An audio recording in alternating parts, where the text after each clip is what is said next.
હમણાં ભારતની એક સ્વદેશી ભારતની એક કંપનીએ પ્રાઇવેટ સેક્ટરની કંપનીએ એક સ્વદેશી ડ્રોન બનાવ્યું છે. તો ડ્રોન જે છે બહુ ઇમ્પોર્ટન્ટ વસ્તુ છે ફ્યુચર માટે અને અત્યાર માટે. તો ડ્રોન જે બનાવવામાં આવ્યું છે, લખજો એનું નામ છે દ્રષ્ટિ-10. તો દ્રષ્ટિ-10 સ્ટારલાઇનર આ ડ્રોનનું નામ છે. એટલે લખી લ્યો એટલે તમને ઇમેજ બતાવું કે કેવું હોય છે અને કઈ રીતે વર્ક કરે છે. આપણે અગેન ડિફેન્સના જેટલા પણ એરક્રાફ્ટ છે કે જે કંઈ પણ બીજી વસ્તુ છે તો એ આપણે ઇન ડિટેલ અગેન જે ડિફેન્સનો જે સબ્જેક્ટ છે એટલે કે સાયન્સ એન્ડ ટેક એમાં ઇન ડિટેલ ડિસ્કસ કરીએ જ છીએ. બટ અગેન અત્યારે કરંટના પર્સપેક્ટિવથી જોઈએ છીએ એટલે પહેલાં બેઝિક ઇન્ફોર્મેશન જોઈ લઈએ કે શું છે. જોઈને દૂરથી જોઈને નાનું એવું એરક્રાફ્ટ હોય ને એવું જ લાગે, એટલે એના શેપનું જ હોય પણ સાઇઝમાં ઘણું નાનું હોય. આપણે કોઈ ફાઇટર એરક્રાફ્ટ જોઈએ તો એના કરતાં સાઇઝમાં ઘણું નાનું હોય. તો આવું કંઈક દેખાય છે આ જે દ્રષ્ટિ-10 સ્ટારલાઇનર જે છે ને બનાવ્યું છે અદાણી ડિફેન્સે. તો અદાણી ડિફેન્સ દ્વારા ડેવલપ કરવામાં આવ્યું છે. અદાણી ડિફેન્સની સાથે જોઈન્ટ વેન્ચર છે ઇઝરાયલની એક કંપની એલ્બિટ એક્સપોનું, લખજો. તો એલ્બિટ સિસ્ટમ જે છે એમનું આની સાથે જોઈન્ટ વેન્ચર છે. એલ્બિટ સિસ્ટમ્સ ઇઝરાયલની કંપની છે જે ડ્રોન બનાવે છે. અને એમણે ડ્રોન્સ શું કામ વધારે ઉપયોગી છે અને ફ્યુચરિસ્ટિક એને શું કામ માનવામાં આવે છે, ખાસ કરીને ડિફેન્સની અત્યારે પર્ટિક્યુલર વાત કરીએ. ડ્રોન કહેવાય કે એ જે ફિલ્ડ છે એમ ગ્રોઈંગ હજી 10-15 વર્ષ સુધી બહુ સારું એવું ચાલશે એનું. તો એ શું કામ એટલું બધું ગ્રોઈંગ ફિલ્ડ છે અને ખાસ કરીને ડિફેન્સમાં એની શું ઉપયોગિતા છે તો એ જરાક સમજીએ. અમુક વસ્તુ તમે લોજિકથી વિચારો ને તો એ ધીમે ધીમે તમને જાતે સમજાતી જાય. હવે તમે સમજી શકો કે કોઈ એક ફાઇટર એરક્રાફ્ટ છે તો એ ફાઇટર એરક્રાફ્ટ બનાવવા માટે કેટલો બધો ખર્ચો થાય. પ્લસમાં ફ્યુલ તમારે બહુ જાજુ એમાં દેવું પડે અને પ્લસ ખાસ કરીને એ મેન્યુઅલી જ તમે હેન્ડલ કરી શકો કે કોઈ તમારે ફાઇટર પાયલોટને એમાં બેસાડવો પડે અને એ દૂર સુધી જઈ શકે. તો એની બદલે આના માટે કેટેગરી ડ્રોન માટે એક વર્ડ જ યુઝ થાય છે. લખજો એનું પહેલાં ફૂલ શોર્ટ ફોર્મ લખી લેજો, UAV. અનમેન્ડ એટલે માનવ રહિત, એરિયલ એટલે અવકાશી અને વ્હીકલ એટલે કે વ્હીકલ છે વાહન. તો એ શું કામ છે, કારણ કે એમાં કોઈ માણસ નહીં હોય, એ બહારથી કોમ્પ્યુટર થ્રુ ઓપરેટ થશે, રિમોટ કંટ્રોલ થ્રુ, એટલે એ અનમેન્ડ છે. તો એ સૌથી મોટો ફાયદો છે કે આપણા જે સોલ્જર્સને મેન્યુઅલી એરક્રાફ્ટ હેન્ડલ કરવું તો એ પણ, અને ક્યારેક કંઈક કહેવાય કે યુદ્ધ જેવી પરિસ્થિતિ હોય તો ચેલેન્જિંગ સિચ્યુએશન હોય તો ત્યારે આપણા ફાઇટર જે પાયલોટ જે છે તો એમની પણ જીવ જોખમમાં ન જાય એના માટે એ એક તો છે જ. બીજું જે છે એરક્રાફ્ટ જે હોય નોર્મલ ફાઇટર એરક્રાફ્ટ એનાથી ઘણા બધા સસ્તા હોય છે. તો સસ્તા હોવાને કારણે શું થાય કે આપણે વધારે પ્રમાણમાં એ ઉપયોગમાં લઈ શકીએ. સપોઝ કરો કે કોઈ એક ફાઇટર એરક્રાફ્ટ છે એના બદલામાં મિનિમમ જો 10 આવી શકતા હોય, 10 તો આવી જ શકે, તો 10 તમે વિચારી શકો કે 10 આપણે ડ્રોન લઈએ અને એક ફાઇટર એરક્રાફ્ટ લઈએ તો ઘણો બધો ફેર પડે. તો સૌથી પહેલાં જે ડ્રોન જે છે બેઝિક આપણે અત્યારે શરૂ કર્યા છે એ છે સર્વિલાન્સ માટે. સર્વિલાન્સ માટે એટલે શેમાં કે ક્યાંય આપણે જાસૂસી કરવી હોય કે ધ્યાન રાખવા માટે કે કહી શકાય કે પેટ્રોલિંગ માટે, તો એના માટે આપણે એનો ઉપયોગ કરીએ છીએ. તો સૌથી પહેલાંનો ઉપયોગી છે. પછી આને જ અપગ્રેડ કરીને આમાં જ જે છે આપણે અલગ અલગ કહી શકાય કે બોમ્બ જે છે કે અથવા કોઈ પણ હથિયાર છે એ આને ઉમેરી અને આને ફાઇટર એરક્રાફ્ટ જેવા જ બનાવી શકીએ કે અહીંયા બેઠા બેઠા જ એરોપ્લેનમાં જે એરક્રાફ્ટ છે એમાં કોઈ ફાઇટર પાયલોટને બેસવાની જરૂર નથી અને સીધો આપણે અટેક કરી શકીએ. તો સૌથી પહેલાં આને બનાવવામાં આવે કહેવાય કે સર્વિલાન્સ માટે. તો આ સર્વિલાન્સ માટે જ છે જે બનાવ્યું છે દ્રષ્ટિ-10 સ્ટારલાઇનર. તો એક સર્વિલાન્સ ડ્રોન છે.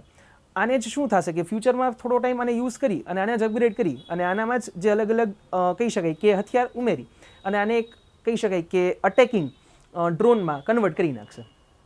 અત્યારે દુનિયાનું કહેવાય છે કે સર્વશ્રેષ્ઠ માનવામાં આવે છે કે યુએસએનું એક ડ્રોન છે જેનું નામ છે પ્રિડેટર. તો પ્રિડેટર જે ડ્રોન છે એ પણ આની જેવી જ સ્ટોરી છે કે પ્રિડેટર આની પહેલાં એ સર્વિલાન્સ ડ્રોન જ હતું, પછી એને શું કર્યું કે અપગ્રેડ કરી એમાં હથિયાર એડ કરી દીધા અને હવે એનો અટેક માટે ઉપયોગ કરે છે. ભારતની ઘણા સમયથી વાત ચાલે છે કે પ્રિડેટર ડ્રોન જે છે એ અમેરિકા પાસેથી લેવાની વાત, પણ ખર્ચો બહુ મોટો છે કે બહુ ખર્ચાળ છે અને કિંમત બહુ વધારે છે. એના કારણે આપણે લેવાનું જે છે હજી ટાળીએ છીએ. નેવીમાં એના જે રેપ્લિકા જે છે નેવી માટેની, અગેન નેવી, એરફોર્સ અને આર્મી એ ત્રણેયમાં ડ્રોનનો ઉપયોગ થાય છે પણ ત્રણેયના ચેલેન્જીસ અલગ અલગ હોય. તો એના માટે એમાં થોડા ઘણા વેરિએશન્સ ચેન્જ કરતા હોય છે. તો નેવી માટેનું જે છે એ આપણે થોડા ટાઈમ માટે રેન્ટ ઉપર લીધા હતા. પ્રિડેટર જે ડ્રોન્સ છે એ યુએસએ પાસેથી લીધા હતા પણ હજી આપણે કંઈ ઓફિશિયલી કમિશન્ડ કરેલા નથી આપણી એરફોર્સમાં. તો આ અનમેન્ડ એરિયલ વ્હીકલ UAV દ્રષ્ટિ-10 સ્ટારલાઇનર એ આપણે એડ કરેલું છે. હવે સંપૂર્ણપણે ભારતમાં બનેલું છે પણ જેટની બનાવટ છે એટલે કે એમાં જે પાર્ટ્સ ને બધું જે યુઝ થયું છે એ લગભગ 60% જેવું જે છે એ ભારતમાં બનેલું છે. તો બનાવટ પૂરેપૂરું આખું ફેક્ટરીમાં બધું જે કહી શકાય કે આપણે બનાવ્યું છે એસેમ્બલ આખું ભારતમાં કર્યું છે, પણ એના જે પાર્ટ્સ છે એ 40% બહારના છે, બાકીના 60% એ ભારતમાં બનાવેલા છે. તો આનાથી એક સ્વદેશી કે જે ઇન્ડિજિનિયસ આપણે વાત કરીએ છીએ એને પણ ઘણો ફાયદો મળે. હવે તમે વિચારો કે ભાઈ ડ્રોન છે આપણે સીધા બહારથી પણ લઈ શકીએ, તો ચલો આપણે કિંમત આપીને બહારથી ડ્રોન લઈ લીધા, તરત મળી જશે. આમાં શું થશે, આપણે બનાવશું તો વારે લાગશે, પણ એનાથી બીજો ફાયદો શું છે કે રોજગાર. તમે એમ્પ્લોયમેન્ટ જુઓ તો અહીંયા જ ભારતમાં બનશે તો એના જેટલા પણ સ્પેર પાર્ટ બનશે એની પણ કંઈક ને કંઈક ફેક્ટરીઝ હશે, તો ત્યાં એ સ્પેર પાર્ટ્સમાં જે લોકો કામ કરતા હશે વર્કર્સ એમને પણ એમ્પ્લોયમેન્ટ મળશે, અને પછી છેલ્લે અસેમ્બલ્ડ થશે તો ત્યાં પણ મળશે, તો રોજગારી વધારે મળતી જશે. અને સૌથી મોટું જે આપણું ફોરેન રિઝર્વ જે છે, તો વિદેશી હુંડિયામણ એ આપણી પાસે જ રહેશે, આપણે ડોલર્સ ખર્ચવા નહીં પડે. આપણે વિદેશથી કોઈ પણ વસ્તુ લઈએ તો એના માટે આપણું જે ફોરેન રિઝર્વ જે છે એ ઘટતું જાય, તો ફોરેન રિઝર્વ પણ આપણું જે છે આપણા કંટ્રોલમાં રહે અને આપણે એનો પણ બેનિફિટ મળે. તો ઘણા બધા ફાયદાઓ છે. એટલે જ મોદીજીએ શરૂઆત કરી હતી કે આત્મનિર્ભર ભારત, કે જે કંઈ પણ વસ્તુ બનાવો એ સ્વદેશીનો બને ત્યાં સુધી આગ્રહ રાખીએ. અત્યારથી શરૂઆત કરશું તો ફ્યુચરમાં 100%નો ટાર્ગેટ જે છે એ અચીવ કરી શકશું. પછી આપણે એવું જ વિચારીએ કે ના હજી તો 40% તો બહારનું જ છે, તો એવી રીતે તો શરૂઆતથી ક્યારેય પોસિબલ બને જ નહીં. તો ધીમે ધીમે આપણે જેમ આગળ જતા જશું એમ જે છે 100% સ્વદેશીનો લક્ષ્યાંક પણ હાસિલ આરામથી કરી શકશું.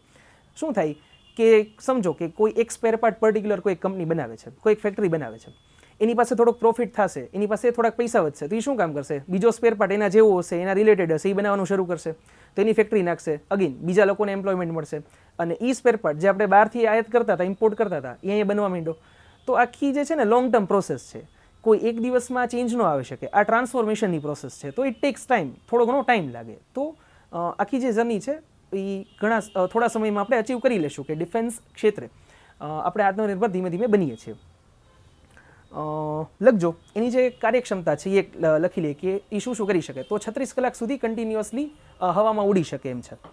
તો એનો જે ટાઈમ સ્પાન છે એ 36 કલાકનો છે, 36 કલાક સુધી એ હવામાં ઉડી શકે, 36 hours. અને 450 કિલોનો પેલોડ એ લઈ જઈ શકે છે.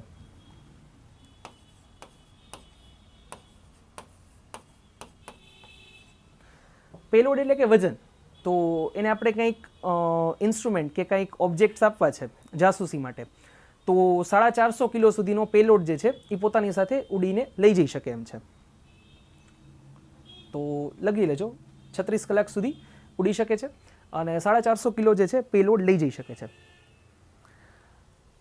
સૌથી પહેલું જે છે ફ્લાય ઓફ કરાવેલું હતું આપણા આર્મીના એડમિરલ. લખજો આર્મીના જે એડમિરલ છે વર્તમાનના હરિકુમાર, એમણે હૈદરાબાદથી ફ્લાય ઓફ કરાવેલું હતું. હૈદરાબાદથી પોરબંદર એની ફર્સ્ટ ફ્લાઇટ હતી, હૈદરાબાદથી પોરબંદર.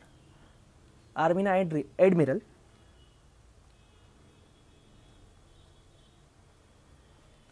તો હૈદરાબાદથી પોરબંદર, ગુજરાતના પોરબંદર સુધી આવ્યું હતું. હવે ગુજરાતનું ક્યાંક હોય ને તો આપણે ધ્યાન રાખવું પડે. તો શું જીપીએસસીમાં કે કોઈ બીજી એક્ઝામ કે છે એમાં પૂછાવાના ચાન્સીસ હોઈ શકે, કારણ કે ગુજરાતમાં આવેલું છે. તમે કદાચ હમણાં જીપીએસસી લેવાની એનું પેપર જોયું હોય તો એક ડિસ્ટ્રોયર આપણે બનાવીએ છીએ આઈએનએસ સુરત કરીને, તો એનો ક્વેશ્ચન પૂછાણો હતો, કારણ કે ગુજરાતના એક શહેરના નામ ઉપરથી છે. એની પહેલાં બીજા 3 કમિશન થયા છે અને એકનો વિડીયો આપણે મૂક્યો છે.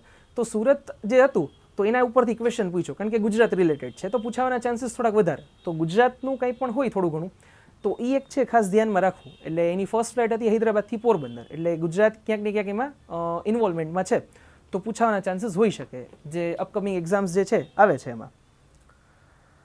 અને આની પાસે એક સર્ટિફિકેટ છે, એક સર્ટિફાઈડ કરેલું છે 4671. 4671 સર્ટિફિકેટ એના માટે આપવામાં આવે કે આ ઓલ વેધર માં, એટલે કે બધી વેધરમાં, કોઈ પણ પ્રકારની વેધરમાં જે છે એ કાર્યક્ષમ છે. એટલે કે એવું નથી કે થોડુંક જે છે ટેમ્પરેચર વધી જાય અથવા ઘટી જાય તો એની કેપેબિલિટી કે કાર્યક્ષમતા જે છે એ ઘટી જાય.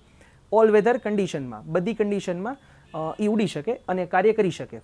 તો આ એક સર્ટિફિકેટ છે. આ કંઈ બહુ ઇમ્પોર્ટન્ટ નથી, પણ આપણી જાણકારી માટે કે કોઈ પણ વેધર હોય તો આ જે છે ડ્રોન એ કાર્ય કરવા સક્ષમ છે.